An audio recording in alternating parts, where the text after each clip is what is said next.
Isang magandang araw Pilipinas, magandang araw Soxergen. Sa ngalan ni Presidential Communications Office Secretary J. Ruiz, Philippine Information Agency Director General Catherine Chloe Di Castro at PIA-12 Regional Director Frian Abquilan, ako si Oliver Rivera at ito ang Performing and Informing. Samahan po ninyo kung alamin ang mga latest development programs, projects and activities ng ating pamahalaan na ipinatutupad sa bahaging ito ng bansa. Tayo ay mapapanood via live streaming sa official Facebook pages ng PIA Region 12 at mapapanood din tayo via YouTube at Spotify. Mapapakinggan din po tayo tuwing araw ng Miyerkules sa 1062 DXKI sa lungsod ng Coronadal. At live po tayo ngayon dito sa SSS o Social Security System, Coronadal City Branch upang talakayin ang kanilang mga bagong programa. Makakasama po natin si Sir Noel Nacion, ang Senior Communications Analyst ng SSS South Mindanao 2 Division. Tama po ba? Let us all welcome Sir Noel Nacion. Sir, ang inyong pagbati po sa ating mga manonood. Mabuting araw Sir Oliver, mabuting araw sa mga suki mong tagapanood at tagapakinig. And naway nasa mabuting araw kayo. Opo. Sir, pag-uusapan po natin ngayon yung Contribution Subsidy Provider Program. Yes. Pero bago po yan, sir, kamusta po ang operations ng SSS for the first semester? First semester na tayo? Nagpapatuloy ang SSS sa pagbigay ng serbisyo sa mga members natin. Nagpapatuloy na nagbibigay ng benepisyo sa mga qualified members kung ano man. At nagpapatuloy na nagpapaloan tayo. Sir, walang nagbago sa serbisyo ng SSS.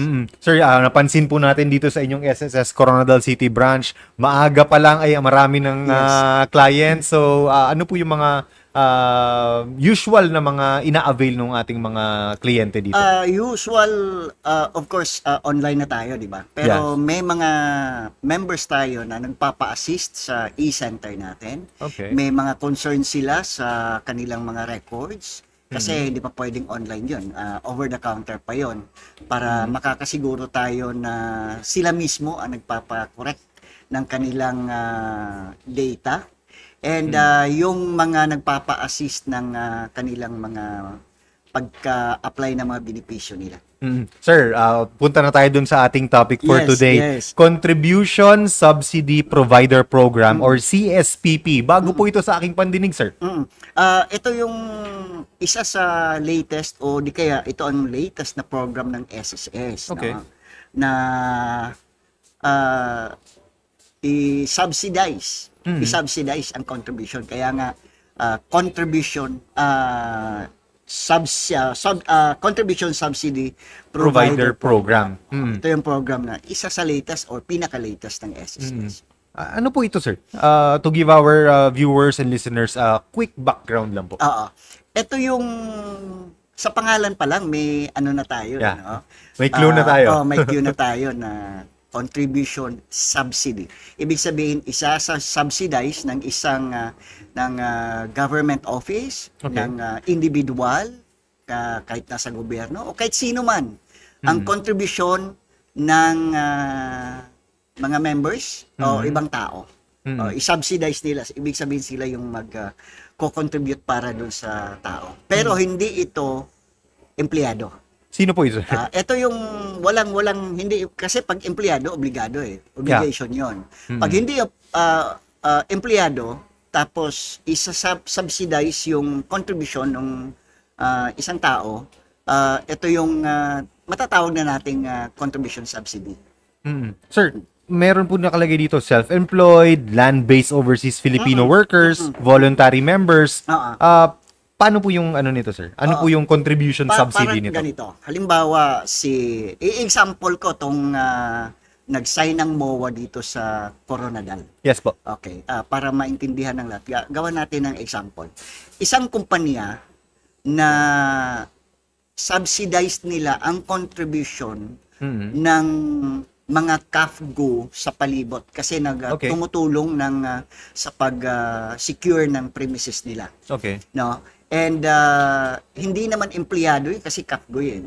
Hindi naman empleyado, hindi naman security guards. Okay. So as parang tulong doon sa mga CAFGO kasi wala silang social protection, Ang ginawa ng kumpanya, na-subsidize nila yung contribution, SSS contribution ng mga CAFGO. And isa yan dito sa Coronadal branch, and may 100, more or less 100 na mga CAFGOs ang under dito. Ang tinatawag natin contribution subsidy recipient. Sila yung recipient. Yung kumpanya, yun yung provider. Yun yung CSP, sir, Contribution Subsidy Provider. Sino po itong maaaring maging CSP? Kahit sino pwede, no? Halimbawa, sa under naman ng Kidapawan branch, isang barangay captain ng Blang, Dalipe, Blang. Barangay Dalipe? Oo. Sabi niya, etong mga BPATs ko, itong mga barangay tanods, ito nagsisecure ng lugar Premises, namin. okay. Ng lugar ng barangay namin. And siya daw ang may obligasyon daw niya ang i-secure ang social protection ng mga BPATs niya. Okay. So siya ang provider, siya ang nag-contribute ng contribution ng mga BPATs niya. Nasa 1920, no? I was there kung nung nag-MOA sign ang Kidapawan branch and si barangay captain. So kahit sino pwede. Pribadong individual man, isang grupo, limba association, cooperative, may gusto silang i-subsidize, limba si politician, and I hope hindi magagamit. No? Si politician gusto niya, or di kaya halimbawa ako may mga volunteers, kapitbahay ako na tumutulong naman, pwedeng ganun. Hindi na empleyado. So kahit sino pwede, no? So, na pwedeng sir, walang mababa o mataas na bilang ng CSRs ang kailangan. Ilan yung kahit isa. Kahit isa, pwede na i-cover? Oo, kahit isa. Pero yung nagiging example ko kanina, 100 kasi marami. Malaking kumpanya yun. And then si barangay captain naman, yung BPAS niya, 20. Alangan naman na piliin niya lang. Para maging unfair naman. So, and napag-alaman ko na yung contribution doon sa barangay, hindi kinuha doon sa budget ng barangay. Kundi sarili niyang pera. Yung, so, pwede pala yung ganun, sir, ganun na arrangement. Kasi kung i-under sa barangay, ililiquidate dapat ang barangay. So, personal na pera Okay, so pwede pala yung mga ganun, sir. Personal na pera yun ng ano niya. O, halimbawa, tayo, may halimbawa, hindi natin kasambahay. May gusto tayong tulungan. Kasi, ito yung magandang tulong kasi. Yes. No? Para bang sige, hindi mo magagamit ngayon, pero aanihin in the future. In the future. Oo. Kasi isipin mo ang funeral benefit. Hindi ko sinasabing mamamatay yung recipient, no? Pero sa funeral benefit lang, kahit isang contribution lang, may 12,000 na agad yung ano. And kung more than one contribution yung mas malaki pa. Mas malaki, no? Sir, and yun po, may minimum period of subsidy ba? Meron. Dito na tayo. Wala tayong minimum number of recipient, pero may minimum months tayo na dapat na ma-contribute. Ilan, sir? 6 months. 6 months, no? It's either kasi may nagtanong pwede bang isahang bigay ko yung 6 para after that pwede akong mag-renew? Kasi pwede itong i-renew after 6 months. Pwede akong mag-renew, pero sa ngayon, may pera ako, pwede ko bang one time na bigayan yung 6 months? Pwede. Pwede ring buwan-buwan, pwede ring quarterly kasi self-employed basta sa 6 months na yan, dapat may hulog. Sir, ilan yung counterpart ng wala. Okay, so ikaw lang talaga yung i-subsidize mo, no? Ikaw talaga. Natin, no? Sige, sir. Example natin para maliwanagan yung ating mga viewers. Kasi isa to sa magandang programang nakikita ko, personally sa SSS. Pagpalagay natin ang buwan ng contribution na hinuhulog ng provider is 760 per month. I-multiply natin yun ng 6. That is 4,560. Ngayon, kung ibibigay mo yung 4,560, ilang araw mo uubos na yon? Yes. Isang araw. Half day lang ata.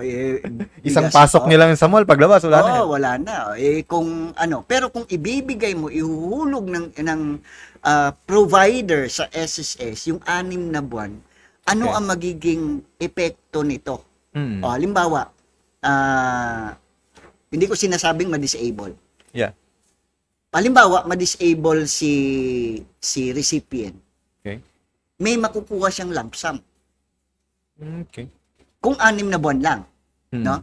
Kung halimbawa, may more than 30 pa siya nung before siya nagiging recipient Subsidized. nito, Okay. na subsidize yung contribution niya, di magpe-pension siya.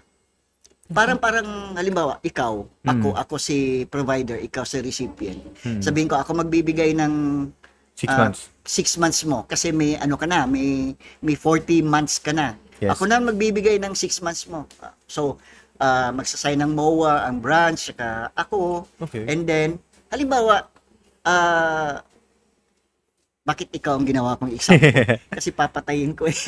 Halimbawa, si member, Okay. dating empleyado, Okay. ngayon, subsidize ko yung 6 na buwan. Pero dating empleyado siya, may 40 months siya. Ngayon, if ever na Namatay. wag mo na, i-disable muna natin. Disable muna natin. Sige po. Ma-disable siya, magpe-pension siya kasi may more than 36 months na siya na contribution. Okay. Magpe-pension siya, depende sa disability niya. No? So, ngayon, what if total disability yung maibigay sa kanya kasi malala yung disability niya? Lifetime yun na pension. Okay. And dahil lang natulungan nung nag-subsidize nung Yes. provider, no? Ito maganda kasi para bang bibigyan, okay, magtatanim ako ngayon ng prutas. Lahat ng aanihin nito pagdating ng panahon, Sa'yo. ikaw ang aani, bebenta mo. So, hindi ko binigay yung pera na pambili, outright, pero aanihin nung recipient Okay. yung benepisyo. So, ito yung magandang, ano ko ba, sabi ko, kung may mga mabubuting loob ng mga tao na imbis na ibigay yung pera, Hulog sa contribute, SSS. ihulog sa SSS. Kasi wala tayong minimum na recipient eh. Kahit isa. Kung halimbawa, nakakaluwag-luwag naman, pwedeng, okay, 6 na buwan, Ikaw muna. ikaw muna. Next, Another ikaw, next semester, yung isa na naman. isa Okay. na naman.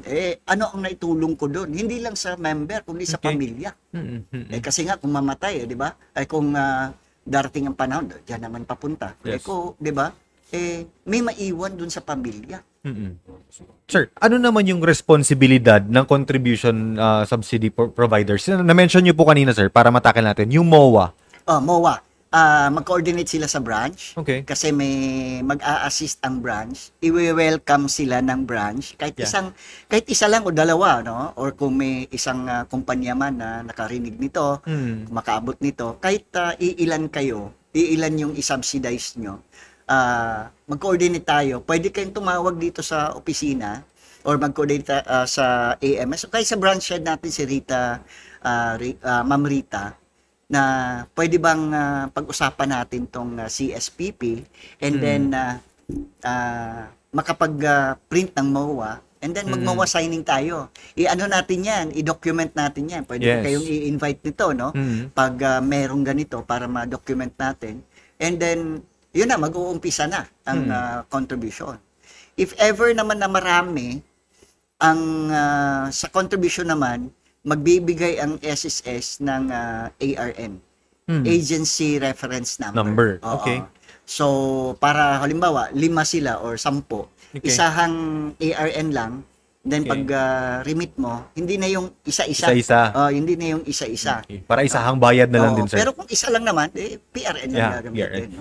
Sir, may mga, yung listahan, sir, paano siya isasubmit? Pwede ba online or pupunta pa sila ulit dito? Pwede online, pero mas maganda kung mag-coordinate sila sa branch. Okay. Kasi ang listahan niyan kailangan doon sa MOA, kailangan makaano. Para bang sinabi mo na mag-enter ako ng MOA agreement with SSS. Ito yung mga recipient Listahan po. ko.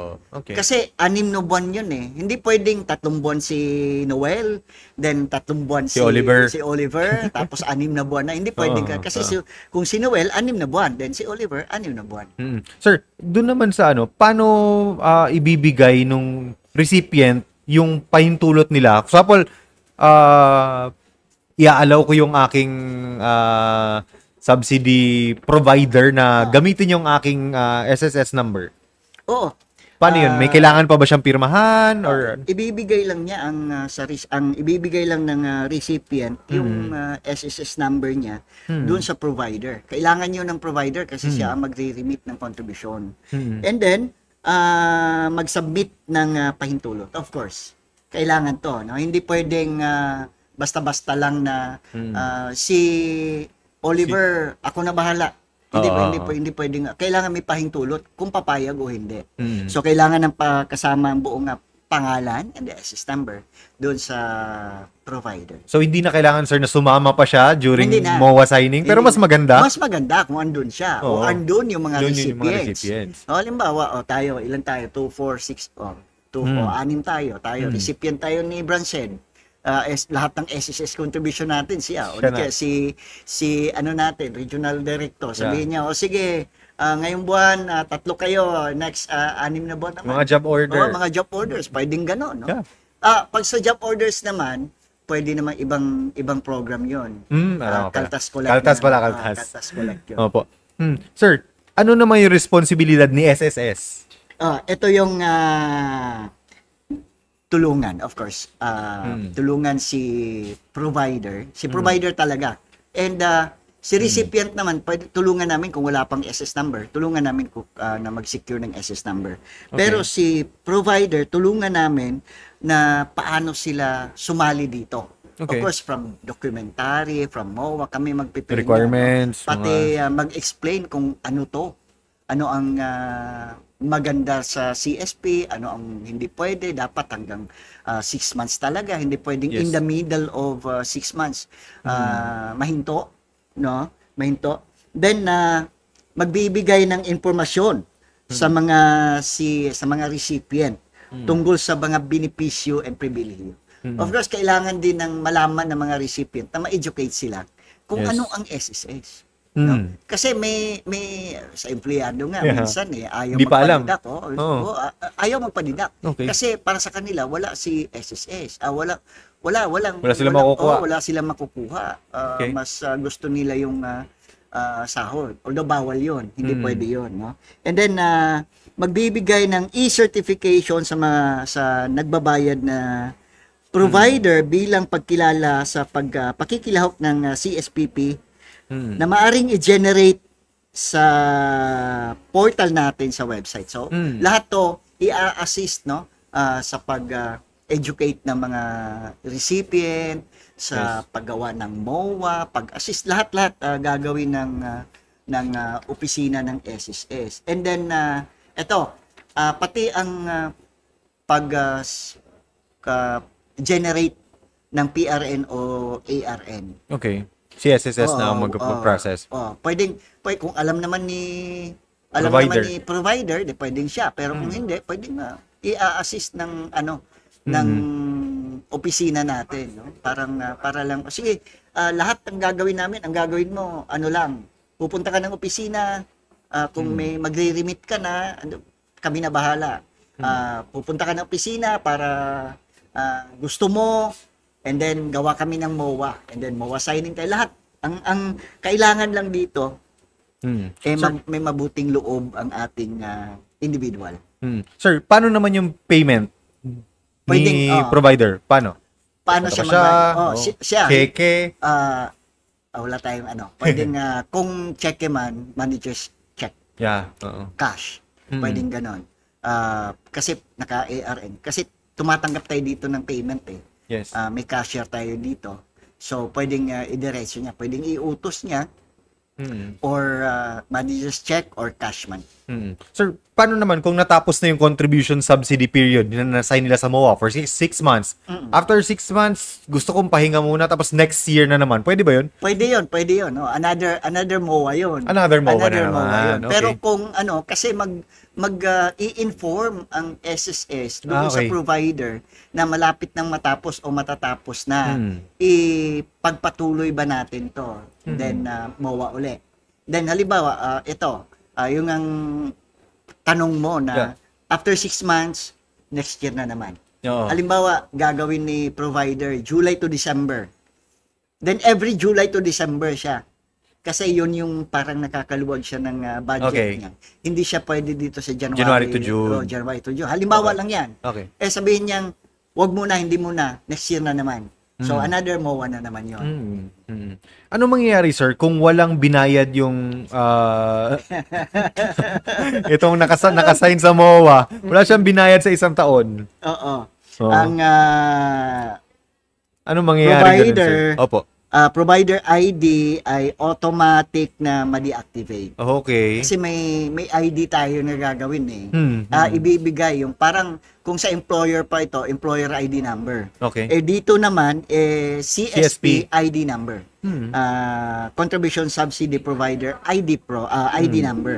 Na ma-deactivate 'yon sa loob ng pag hindi within 12 months. Oh. Ma-deactivate 'yun. Sir, kamusta naman yung implementation natin ito sa region? Meron na po ba tayong, aside doon sa Coronadal City, umiikot ba tayo sa mga areas, sir, para ma-promote natin ito? Isa ito sa pinopromote talaga ng SSS kasi ito nga ang one of the latest, kung hindi man latest. No? Sa Gensan, may mag-MOA sign sana. Yeah. Pero may nangyari na postpone. Okay. Oo. And siguro i-invite ko ang PIA the moment na MOA sign. mag-MOA na again. Kasi hindi ko pwedeng sabihin online kung bakit nangyaring na atrasyon. So na-postpone. Hindi ko sinasabing na-cancel, kundi na-postpone lang ang And I believe si Takurong branch may pinaplan sila, may naayos na magiging under na nitong CSPP. So, ongoing yung promotions natin, sir, on the ground, Yes. dun sa mga branches natin. Ano yung mga, iba po? And umiikot ako sa buong region. Oo. And last year, na-promote ko to. And very timely na-interview mo ko today. And umpisa na to uli sa pag-promote ko ng Contribution Subsidy Provider Program. And tumutulong din tayo sa pag-educate ng mga recipient. Kung anong kagandahan ng ako wala akong makikitang pangit sa SSS eh. Kasi para bang nag-iipon ka, Yes. hindi mo muna ma-withdraw yan, hindi mo muna aanihin yan. Pagdating ng panahon, aanihin mo. No? Halimbawa, nagtanim ka ng prutas. Ano bang magandang prutas dito sa Coronadal? Or Ano ba? Ano bang Prutas. magandang prutas dito? Yung kahoy hindi yung O pag sabihin na natin kasi Mangga. maraming mangga. Maganda ba mangga dito? Mangga na lang, sir. Mangga na lang. Okay. Hindi, di ba, ang pag magtatanim ka ng mangga, di ba, naglo-look forward ka sa aanihin mo. Ilang years? Oo, ilang years. Ilang years ba ang mangga bago Lima? mabunga? 5? Mga 5 years? 5 years. Di ba nag-look forward ka, araw-araw o di kaya every week or every month, Inaalagaan mo. Oo. Di ba? Kasi alam mong may aanihin ka. Yes. Dito naman sa SSS, natin dito sa CSPP, si provider yung magtatanim, si recipient ng aani. Saan pa, no? Yes. Kung halimbawa, isa pa, hindi naman si recipient lang ang makikinabang. Okay. Ang laki kaya ng sayang na makikita mo si recipient, inaani na yung, di ba? Di ba? Na balang araw, ay, thank you, naka-avail ako ng ganito dahil sa yung... Dahil ikaw ang naghulog ng contribution. Ito na yung nangyari. No? Kasi naman, sabihin na natin, halimbawa lang, may mabuting kalooban. Yes. Sabihin mo, okay, wag nang tanim. Bibigyan kita ng puhunan. Palaguin mo. Iba 'yon kasi mag ka ikaw ang kung sa Bisaya pa maningkamot. Ningkamot ka, maningtiil ka diya. Maningtiil na para lumago yan. Yeah. Pero dito, si provider talaga ang magtatanim. Mag-aantay na lang si recipient. Wala. Kasi, ano ba ang pwedeng maklaim ni recipient? Sickness benefit. Ito yung mga mga benepisyong pwedeng maklaim na kung qualified siya. Sickness benefit, maternity sa mga babae, disability, retirement, funeral, death. Dami. Pwedeng mag-loan. Pwedeng mag-educational loan. Kung pagdating ng panahon makapag-retiro, pwede pang mag-pension loan. Ang dami. And isang klaseng contribution lang. Sir, diba? Ito, clarification lang. Pwede ba na after sample 6 months yung MOA niya, after nakatrabaho na siya, pwede niya ring ipagpatuloy yon? Siya na. Oo, siya na, of course, no. Halimbawa, si bagong graduate. Yes. Si bagong graduate. Subsidize muna siya. I-subsidize muna ni Tito. Okay. No? Kasi si Tito medyo nakaluwag-luwag. Sabihin niya, etong tatlong pamangkin ko, hindi pa man kayo, bagong graduate kayo, ako muna yung magso-subsidize ng SSS nyo. Okay. And then, pag after 6 months, 7 months, nakakita na ma-employ, di pagpatuloy na yun ng deduction and contribution ng employer. Pero naumpisahan na ng provider yung SSS contribution. Magandang approach din yung ganun, sir, na natin, no? Kasi, ito maganda talaga to kasi ang Pilipino naman na may mabuting loob Yes. Matulungin tayo. Ito ang magandang tulong na maibigay natin. No, hindi yung bigay mo, bukas wala na. Yes. Pero ito, wala muna, pero pagdating ng panahon, aanihin. Sige. Sir, para sa karagdagang impormasyon or tungkol sa Contribution Subsidy Provider Program, saan pwedeng sumangguni yung ating mga miyembro at mga employers natin, sir? Yung mga willing. Pwedeng tumawag sa SSS hotline. Manila to, no? Okay. 02 ang natin, area code. 81455 kung gamit ang landline, no? Kung gamit naman ang mobile phone, 021455. Pero mas maganda kung mag-coordinate sa branch kung saan malapit. Okay. Dito sa Coronadal, dito tayo ngayon sa Gaisano. Okay. Sa Takurong branch naman, meron tayo, hindi ko alam kung anong street yun. Basta unahan ng simbahan. Yeah. No? Sa Kidapawan branch naman, andun tayo, may Cotabato branch. Sa mga nakapanood nito na malapit sa Jensen's, Sarangani, pwede tayong pumunta sa General Santos branch. Okay. No? And kung saan man, halimbawa kasi ang FB natin, social media, sa pinakamalapit na branch, ito yung kasi para ma-explain ng mabuti ng taga-SSS kung ano talaga to.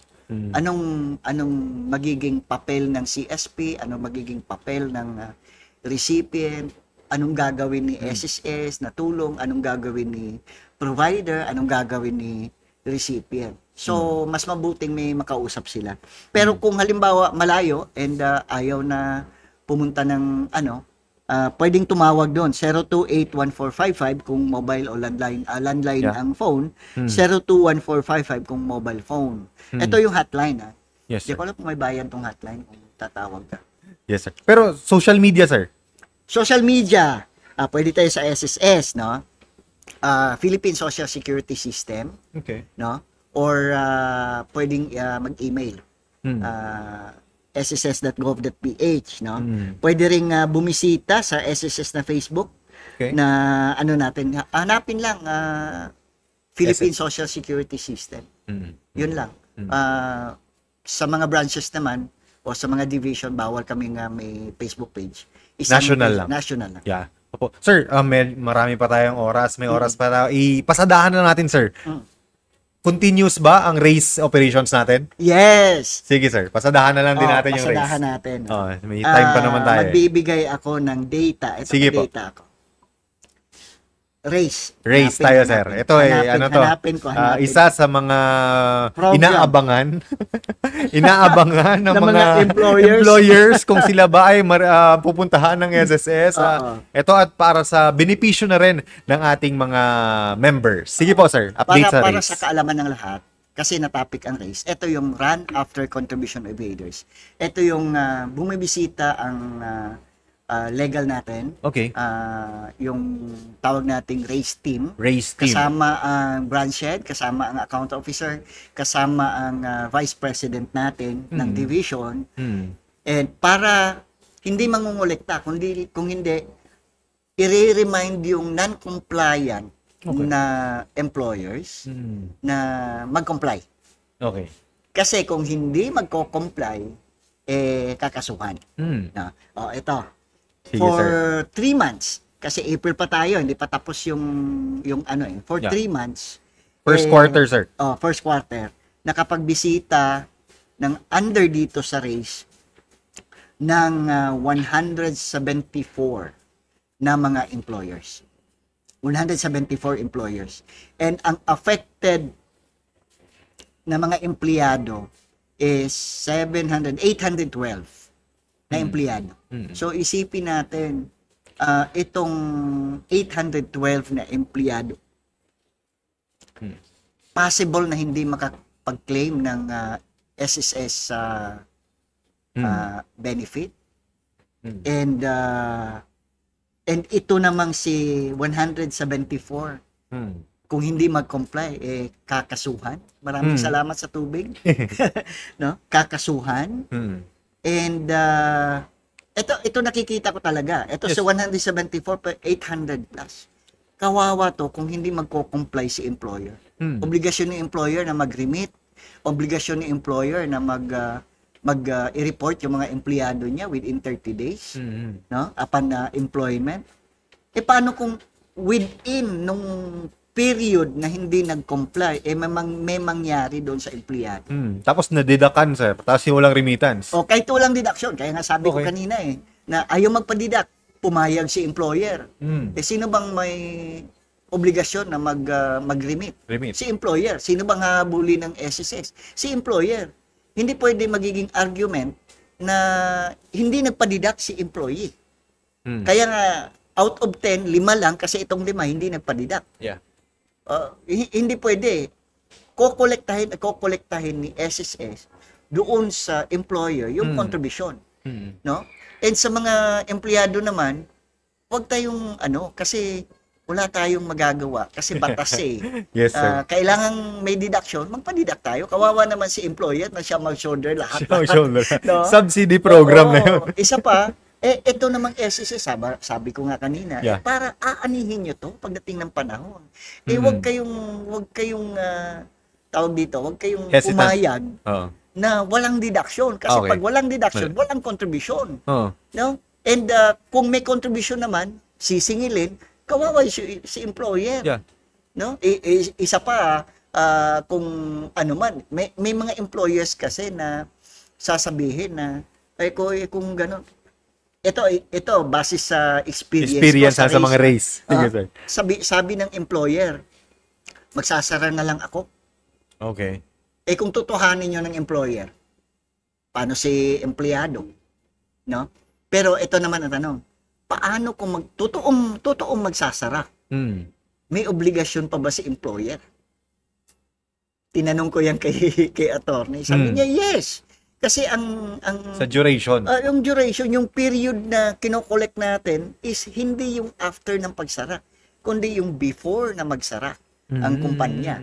So kung magsara si employer, saan siya kukuha ngayon ng pangbayad doon sa di ba? Pero so far, sir, sa race operations natin kasi naabutan ko dati with all the fanfare, media. Ngayon may police pa. Ngayon nagbago na yung race natin. So ano yung approach natin, and then approach natin, ang team ang bibisita. Okay. And then kuminsan may kasamang media. Okay. Kuminsan ang media nandun na sa press con. Press con na. Okay, updating. Pero nitong mga susunod siguro, kung meron man, hindi ako sasabihin kung meron. No? Mag-i-invite siguro ako with PIA and sasama tayo. Sige. Para pwede tayo mag-interview ng employer doon and pwede tayong mag-interview ng empleyado din kung para makuha nyo ang side ng employer, side ng empleyado, at side ng SSS. Opo. Sir, medyo naubusan na tayo ng oras. Nasa oras de peligro na tayo. Before we answer your message po sa ating public na nakikinig po. Sa mga tagapanood, tagapakinig, maraming salamat sa pagsama sa amin. No? And hindi ito magiging una, hindi ito magiging huli. Ito yung una at masusundan pa. Maraming salamat PIA sa nagiging instrumento kayo sa pagbigay natin ng informasyon ng ating mga members at hindi members. Salamat po Sir Noel at dito sa ating host ang SSS Coronadal City Branch. Maraming salamat sa ating mga tagapakinig. Sa ngalan ni Presidential Communications Office Secretary J. Ruiz, Philippine Information Agency Director General Catherine Chloe De Castro at PIA 12 Regional Director Fayan Abquilan, ako si Oliver Rivera at ito ang Performing and Informing.